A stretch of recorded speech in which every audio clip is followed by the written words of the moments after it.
So hello everyone, my name is Firoz Khan. स्वागत करता हूँ फिर से अपनी एक नई वीडियो में। आज की वीडियो में हम देखने वाले हैं image tag in HTML. Image tag का मतलब आप समझ गए होंगे कि हम इमेज टैग की मदद से किसी भी वेबसाइट पर हम इमेज लगा सकते हैं। तो आइए देखते हैं कि इमेज टैग है क्या। तो यहाँ पर मैं आपको दिखाता हूँ कि इमेज टैग के बारे में यहाँ पर मैंने थ्योरेटिकल कुछ लिख रखा है। तो सबसे पहले हम देख लेते हैं image tag use to insert image, यानी कि insert image on the web page, यानी कि हम किसी भी वेबसाइट पर हम इमेज लगा सकते हैं इमेज टैग की मदद से। तो इमेज टैग क्या है? Image tag is an open tag, यानी कि जो हमारा इमेज टैग होता है वो एक ओपन टैग है, यानी कि जहां पर हम इसे ओपन करते हैं वहीं पर इसे हम क्लोज करते हैं।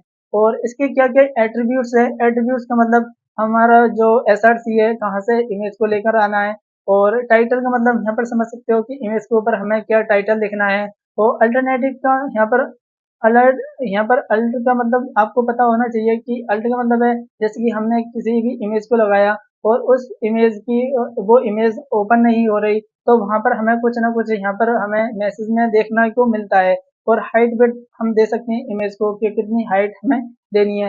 हाइट विड्थ हम देते हैं पिक्सल में। तो यहाँ पर मैंने कुछ अपनी जो मैंने फाइल बना रखी है पहले से ही इमेज टैग के नाम से, तो मैं इसे आपको ओपन करके दिखाता हूँ कि किस तरीके से ये अब आपको देखने को मिल रही है। सिंपल हमें टैग इमेज टैग का टाइटल ही देखने को मिल रहा है।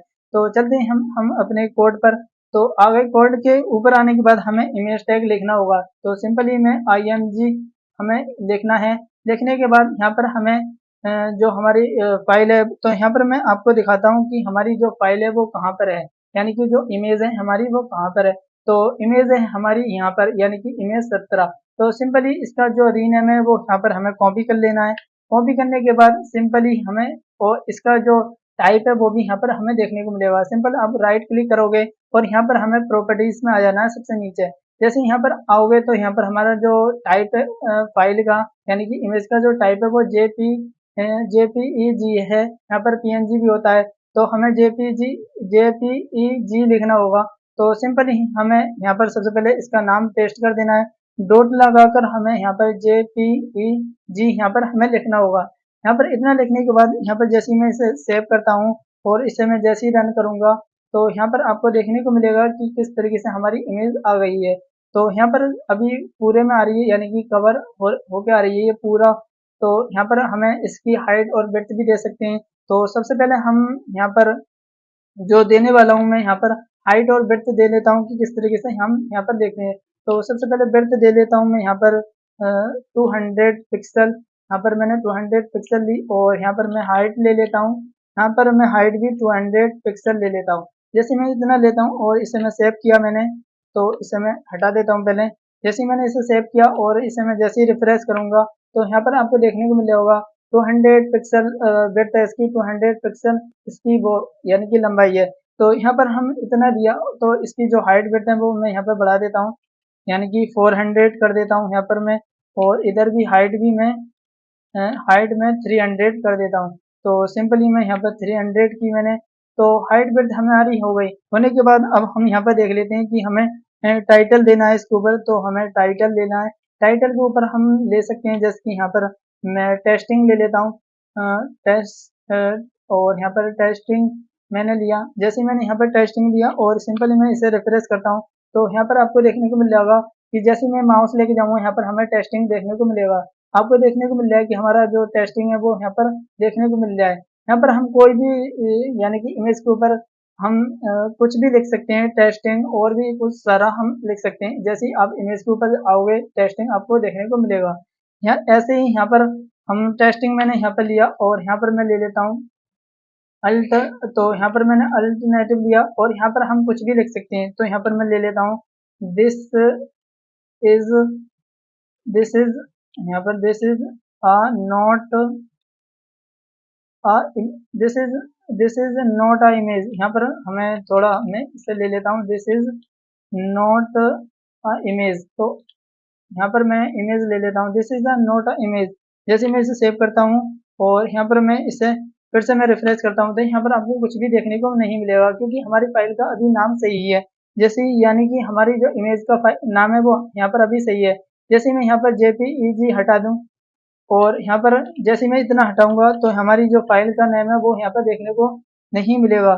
तो जैसे ही मैं सिंपल इसे रिफ्रेश किया मैंने, तो यहाँ पर आपको देखने को मिल रहा है क्योंकि हमारी यहाँ पर जो इमेज है वो यहाँ पर लोड नहीं हुई, यानी कि यहाँ पर ओपन नहीं होगी, क्योंकि हमारा जो फाइल का नेम है यानी कि वो यहाँ पर गलत है। फाइल का नेम का मतलब जो हमारी इमेज का नेम है वो यहाँ पर गलत है। तो यहाँ पर आपको देखने को मिल रहा है this is not a image, यानी कि यहाँ पर कोई इमेज नहीं है, यानी कि अपलोड नहीं हुई है।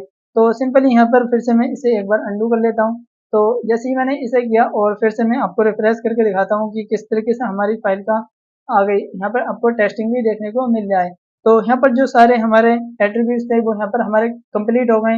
बट मैं आपको एक चीज़ और बता देता हूँ, जैसे कि यहाँ पर मैंने इसे फिर से मैं ओपन करता हूँ। ओपन करने के बाद जो हमारी इमेज है किसी फोल्डर के अंदर है, जैसे कि यहाँ पर मैं इमेज नाम का फोल्डर बना लेता हूँ। एक इमेज नाम से मैंने फोल्डर बनाया और जो हमारी ये इमेज है इसे मैं यहाँ से कट कर लेता हूँ और इस इमेज नाम के फोल्डर में रख देता हूँ। जैसे मैंने यहाँ से कट किया और इसके अंदर मैं यहाँ पर इसे पेस्ट कर देता हूँ। तो अब यहाँ पर आपको देखने को मिलेगा कि हमारी इमेज यहाँ पर नहीं है, क्योंकि हमारी फोल्डर के अंदर आ गई है। तो अब आप देखोगे कि जैसे मैं इसे रिफ्रेश करूँगा ये यहाँ से हट जाएगी, क्योंकि हमारा फोल्डर के अंदर हमें जाना होगा। तो पहले हमें अपना फोल्डर का जो नाम है वो यहाँ पर हमें देना होगा। जैसे कि यहाँ पर हमें सबसे पहले एसआरसी के अंदर हमें पास करना होगा इमेज, यानी कि मैंने इमेज नाम के फोल्डर में आपको जाना है। स्लैश का मंदिर है, स्लैश का मतलब होता है कि उसके अंदर जाओ, यानी कि इमेज फोल्डर के अंदर जाओ। तो सिंपल जैसे ही मैं इसे सेव करता हूँ फिर से यहाँ पर मैं रिफ्रेश करूँगा, तो यहाँ पर हमारी जो पिक्चर है वो यहाँ पर आ गई है, यानी कि जो हमारी फोटो है वो यहाँ पर आ गई। आने के बाद और फिर से मैं एक और आपको एक बार और करके दिखाऊं कि हमारा एक बार और इस इमेज को यानी कि एक फोल्डर के अंदर और अंदर किया जाए। जैसे कि यहाँ पर मैं टेस्ट नाम से एक फोल्डर बना लेता हूँ, टेस्ट। और जैसे मैं इसे एंटर करता हूँ और इस वाले फोल्डर को मैं यहाँ से कट कर लेता हूँ। जैसे ही मैंने इसे यहाँ से कट किया, कट करने के बाद यहाँ पर जो हमारा टेस्ट नाम का फोल्डर है इसके अंदर मैं इस फोल्डर को भी पेस्ट कर देता हूँ। जैसे मैंने इसे पेस्ट किया फिर से आपको देखने को मिलेगा कि हमारा जो इमेज नाम से है वो यहाँ पर फोल्डर नहीं है। तो यहाँ पर जैसे ही फिर से मैं यहाँ पर इसे सेव करूँगा और फिर से यहाँ पर मैं रिफ्रेश करूँ जैसे ही, तो यहाँ पर फिर से हट गई। तो यहाँ पर हमें स्लैश देना है और हम इसके अंदर जाते रहेंगे।